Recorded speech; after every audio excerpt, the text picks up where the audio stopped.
ఒక విధంగా దీన్ని వివాదం చేయాలి అనేటువంటి ఉద్దేశంతో వాళ్ళు ప్రయత్నం చేశారు.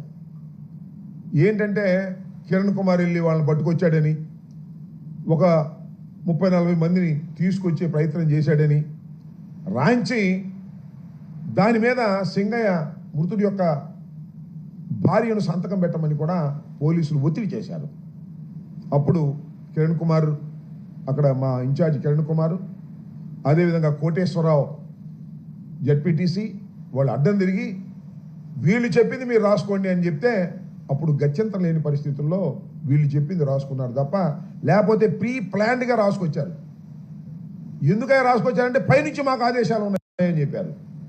ఆ తర్వాత నేను వెళ్ళి కూడా వాళ్ళకి చెప్పాను, మీరు ఏమి చెప్పాలనుకుంటున్నారో అది వాళ్ళు రాసిన దాన్ని చదువుకొని మీరు సంతకం పెట్టమన్న తర్వాత ఆ చీలి సింగయ్య గారి భార్య వారి బంధువులు కూడా చదువుకొని వారు చెప్పిందే రాసి ఇచ్చారు. లేకపోతే దానిలోనే ఎవరో ఒకరిని పెట్టాలనేటువంటి కుట్ర అప్పుడే ప్రారంభమైందని ఈ సందర్భంగా నేను చెప్పదలుచుకున్నాను.